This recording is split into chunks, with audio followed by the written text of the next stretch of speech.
Halo sahabat JDIH KPU Kabupaten Purbalingga. Perkenalkan, saya Dina Putri Ramadhani selaku host pada podcast JDIH KPU Kabupaten Purbalingga episode 39. Podcast kali ini bertema larangan kampanye. Pada podcast kali ini, JDIH KPU Kabupaten Purbalingga menghadirkan narasumber yang luar biasa. Beliau adalah Bapak Misrat SE. Beliau merupakan Ketua Bawaslu Kabupaten Purbalingga. Assalamualaikum Pak. Waalaikumsalam warahmatullahi wabarakatuh. Alhamdulillah kabar baik.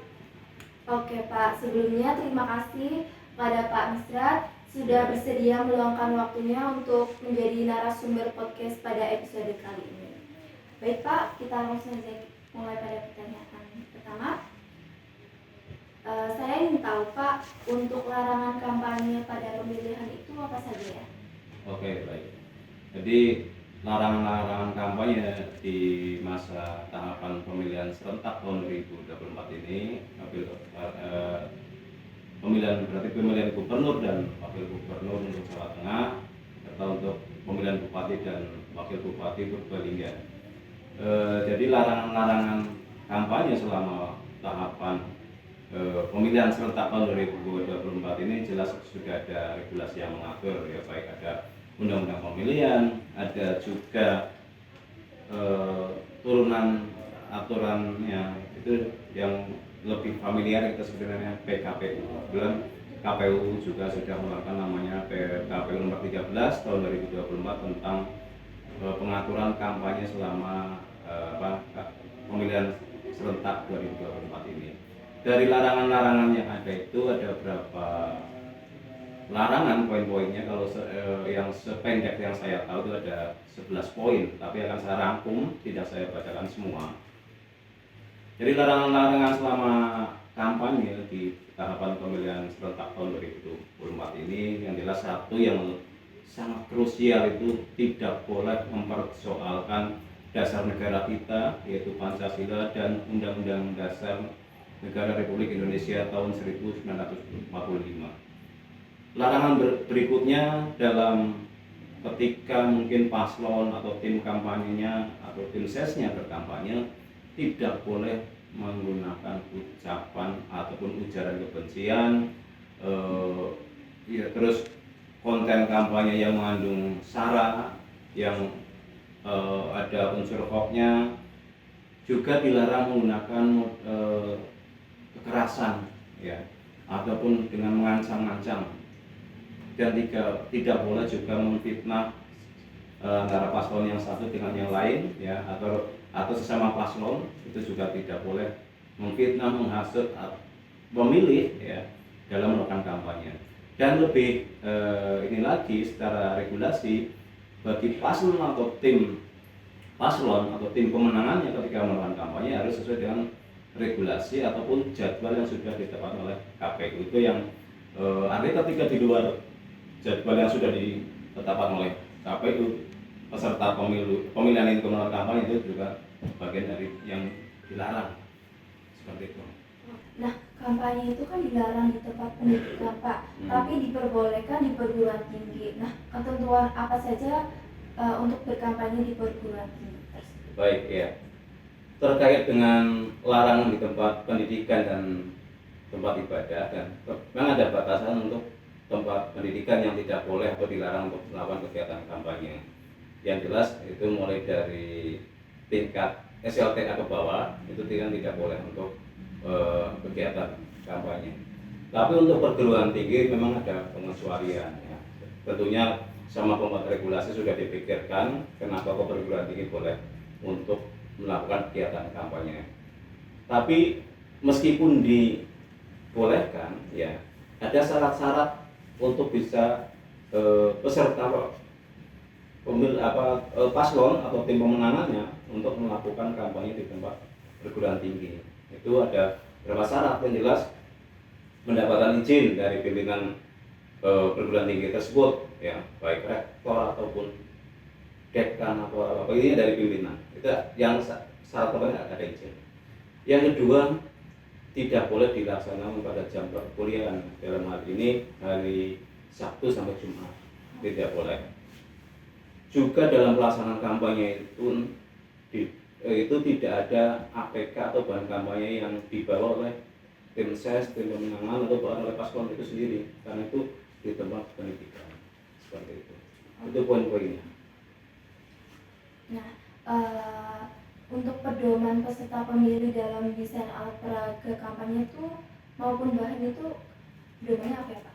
Ya, untuk pedoman ataupun regulasi yang harus dipatuhi oleh peserta pemilihan ketika akan membuat APK ataupun bahan kampanye ataupun bahan lain ya terkait dengan untuk mereka bisa melakukan sosialisasi atau kampanye, memang ada aturan yang sudah rigid ya.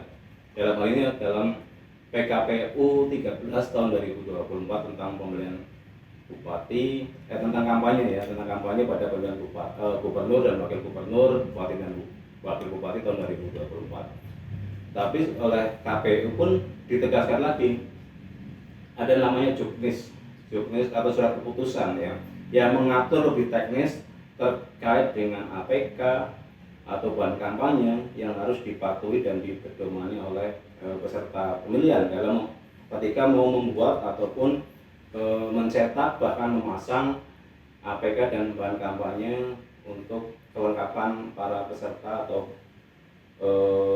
kontestan ini dalam melakukan kampanye di pemilihan serentak tahun 2020. Jadi ada juknis yang khusus ya, dalam hal ini surat keputusan KPU nomor 1363 yang mengatur pelaksanaan kampanye, desain APK, bahan kampanye dan sebagainya.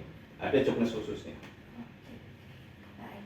Nah, untuk pemasangan alat peraga itu kan tidak boleh sembarangan ya Pak. Betul. Nah, lokasi yang boleh dan tidak boleh itu gimana Pak?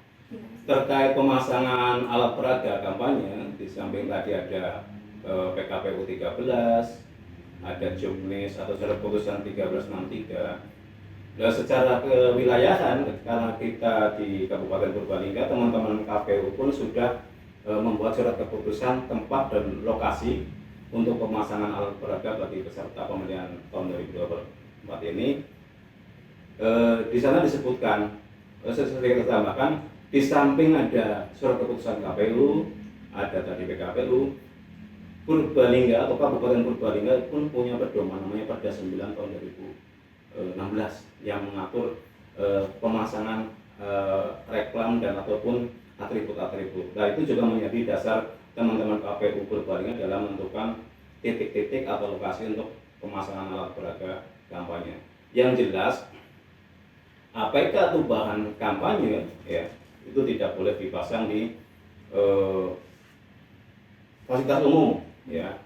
Fasilitas umum dalam ini fasilitas yang menjadi milik pemerintah ya. Bisa kantor dinas ataupun kecamatan, balai desa, tempat ibadah, tempat pendidikan, dan juga pohon peneduh jalan ya, yang itu menjadi milik umum atau tapi dalam pengelolaannya atau pemeliharaannya dilakukan atau kewenangannya di dinas-dinas pemerintah yang menangani pohon ataupun fasilitas umum lainnya. Itu juga tidak perlu. Contoh dibangun di pohon ya, ditempel dipasang melintang antara pohon yang satu dengan yang lain, kebetulan itu kanan kiri lah, ini kan APK-nya kan melintang, ini juga tidak boleh. Karena bisa mengganggu. Ya, salah satu tujuan utamanya adalah kenapa itu ada larang, karena itu untuk ketertiban umum dan juga yang jelas keamanan bagi masyarakat umum ketika bermobilisasi atau lalu interaksi ataupun kegiatan ini harus melewati jalan itu, sementara itu ada di situ. Misalnya ada APK yang pemasangannya tidak sesuai dengan aturan kan membahayakan. Ya. Nah Pak, untuk yang dimaksud politik uang dan mengapa tidak diperbolehkan dalam kegiatan kampanye itu apa ya Pak? Ya, politik uang di sini adalah ketika peserta pemilu atau bahkan tim sesnya atau tim pemenangannya dalam mengajak atau mempengaruhi pemilih untuk memilih pasangan calon yang diusung, itu disertai dengan imbalan bisa uang atau bisa materi lainnya. Itu yang kategori politik uang. Tapi memang di masyarakat kita memang ada istilahnya apa ya, kalau dikatakan budaya ya budaya lah, seperti itu. Karena untuk membedakan antara politik uang dan sodakov itu tipis sekali. Betul ya, betul sekali Pak. Iya. Karena juga ya masyarakat kalau misalnya udah ada uang kayak ya udah mau saja. Nah itu yang kadang-kadang ini kondisi ini yang menjadi istilahnya bagi Bawaslu itu kutukan. Baik itu tahapan pemilu, pemilihan terkait dengan politik uang atau money politik itu sudah menjadi kutukan Bawaslu. Karena setiap momen itu pasti peristiwa atau kejadian itu tidak bisa hilang atau mesti selalu ada. Yaitu tentang politik uang. Kok kenapa tidak dibolehkan? Ya. Kan ketika dalam regulasinya atau undang-undang memilih itu kan sesuai dengan hati nurani, tidak ada unsur paksaan, apalagi kalau bahasa Jawa itu tidak ada amang-amang dan tidak ada iming-iming. Nah, itu tidak dipaksa atau diancam amang-amang ataupun diiming-iming, dijanjikan sesuatu, itu kan tidak boleh. Makanya karena apa, nanti dampaknya itu bukan pada saat pelaksanaan kampanye atau pemilihan, tapi dampaknya pasca pemilihan itu selesai. Kenapa politik uang dilarang? Itu karena dampaknya itu nanti setelah pelaksanaan pemilihan atau pemilu itu selesai akan terasa. Oh ternyata ketika para peserta atau kontestan dalam merebut hati masyarakat atau dalam peroleh suara itu melalui ada unsur-unsur politik uang, ya nanti dampaknya setelah kegiatan atau tahapan pemilu atau pemilu itu selesai baru terasa. Dan parahnya lagi, politik uang itu kan ibarat kentut atau hantu. Ya. Baunya ada tapi wujudnya tidak kelihatan. Oh iya. Itu. Oke Pak. Nah, sanksi yang dikenakan bagi pelanggaran larangan kampanye itu apa? Ya kalau sanksi-sanksi di regulasi yang ada itu kan bisa karena sanksi administrasi, pelanggaran administrasi atau pelanggaran pidana pemilihan. Kalau pelanggaran administrasi sanksinya mungkin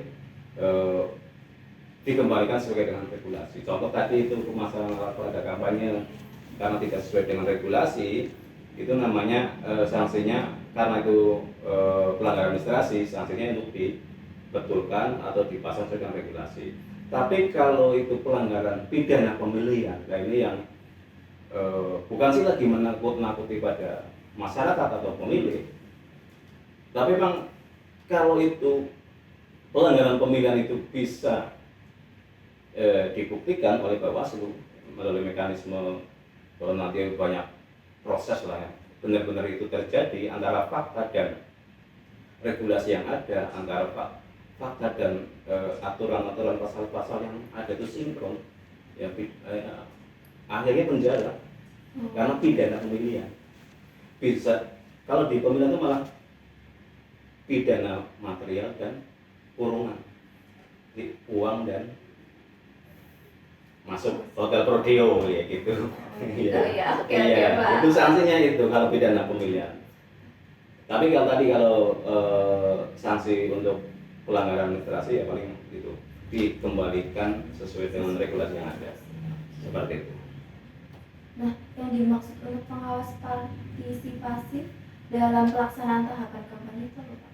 Ya, yang dimaksud dengan pengawasan partisipatif itu kebetulan salah satu program ataupun ini bukan program tapi kegiatan ataupun itu amanah undang-undang juga bahwa itu juga harus mengembangkan namanya pengawasan partisipatif. Jadi pengawasan partisipatif itu kan kesadaran atau kerelaan dari warga negara Indonesia khususnya Purbalingga untuk mau aktif melakukan pengawasan selama tahapan pemilihan serentak tahun 2024 ini. Aktif dalam hal ini berarti ini yang bersangkutan atau warga Purbalingga itu bisa ikut mengawasi jalannya kampanye, ya, selama misalnya kali ini sudah musim kampanye atau tahap kampanye, bisa mengawasi kampanye. Ketika masyarakat Purbalingga ataupun siapapun elemen masyarakat Purbalingga itu melihat ada dugaan ataupun potensi yang akan terjadi pelanggaran dan masyarakat mau melaporkan kepada Bawaslu, itu yang disebut namanya pengawasan partisipatif, karena langsung dari masyarakat sendiri. Iya, karena kalau pengawasan partisipatif ini tidak ada SK-nya. Oh, jadinya ngalir gitu sih. Iya, artinya timbulkan kesadaran atau ya secara bicara agama ya pengawasan lillahi ta'ala. Oke. Iya. Nah, untuk mekanisme pelaporan oleh masyarakat atau peserta pemilih apabila terjadi pelanggaran kampanye itu gimana? Ya, untuk mekanisme pelaporan, ya, jadi kan dalam pelaksanaan kampanye ini ketika ada dugaan pelanggaran itu ada dua namanya, bisa temuan ya ataupun laporan. Kalau temuan itu berarti dugaan pelanggaran yang langsung ditemukan atau dilihat oleh jajaran pengawas kita, baik yang ada di kabupaten, teman-teman di kecamatan maupun desa. Tapi kalau terkait laporan itu berarti dugaan pelanggaran itu ditemukan oleh masyarakat. Nah, untuk melaporkannya seperti apa? Ya, jadi masyarakat yang menemukan dugaan pelanggaran itu yang jelas melapor kepada jajaran kami yang terdekat, bisa ke Panwaslu Desa, bisa ke kecamatan, Panwaslu kecamatan ataupun ke kabupaten. Tentunya ketika masyarakat mau melaporkan dugaan pelanggaran yang terjadi, ada syarat-syarat administrasi yang harus dilengkapi ataupun dipenuhi oleh pelapor. Salah satunya itu pelapor membawa identitas diri, dalam hal ini ya bisa kartu tanda penduduk ataupun SIM ataupun paspor gitu. Yang berikutnya ada pelapor. Berarti terlapor berarti orang atau seseorang yang diduga melakukan dugaan pelanggaran, itu namanya pelapor. Yang berikutnya ada bukti-bukti dugaan pelanggaran itu, juga ada saksi. Jadi mekanismenya seperti itu untuk bisa melakukan laporan ke jajaran kami. Oke Pak, tak terasa Pak, kita sudah di penghujung podcast. Siap. Terima kasih kepada Pak Misrat sudah meluangkan waktunya serta membagi ilmunya untuk sahabat JDIH Kabupaten Purbalingga. Nah Pak, sebelum kita akhiri podcast episode kali ini, ada yang ingin disampaikan sebagai penutup podcast? Oke, di kesempatan yang baik ini kami dari Bawaslu Kabupaten Purbalingga ingin menyampaikan pesan-pesan pada seluruh masyarakat Purbalingga melalui forum sahabat JDIH KPU Purbalingga. Ya, mungkin ini untuk mengingatkan kembali. Jadi bahwasanya gelaran atau pesta ataupun tahapan pemilihan bupati dan wakil bupati, gubernur dan wakil gubernur, hakikatnya adalah hajat masyarakat Purbalingga dan Jawa Tengah pada umumnya. Jadi karena ini hajat ataupun pestanya warga orang Purbalingga, maka mari kita jaga tahapan pemilihan serentak dalam hal untuk pemilihan bupati dan wakil bupati Purbalingga tahun 2024 ini kita jaga sama-sama, kita awasi bersama sehingga tidak timbul hal-hal yang tidak diinginkan oleh kita dalam hal mungkin kondisi wilayah Purbalingga tidak aman, tidak tertib, tidak kondusif. Makanya di kesempatan yang baik ini sekali lagi saya dan secara pribadi dan mewakili Bawaslu Purbalingga di kesempatan yang baik ini mengajak seluruh elemen masyarakat Purbalingga untuk saling menjaga diri, menjaga kondisi di wilayah masing-masing sehingga pelaksanaan yang hakikatnya itu adalah pesta rakyat, pestanya orang Purbalingga bisa berjalan dengan tertib, aman, kondusif dan menyenangkan bagi kita warga Purbalingga. Salam ngapak selawase. Oke Pak. Terima kasih. Ya Pak, terima kasih Pak, serta terima kasih pada sahabat JDH KBKB. Oke Pak, terima kasih. Sama-sama. Serta sahabat JDH, terima kasih juga. Demikian podcast pada episode kali ini. Saya Dina Putri Ramadhani selaku host pada episode kali ini memohon maaf apabila terjadi kesalahan. Wassalamualaikum warahmatullahi wabarakatuh. Waalaikumsalam warahmatullahi wabarakatuh. Terima kasih.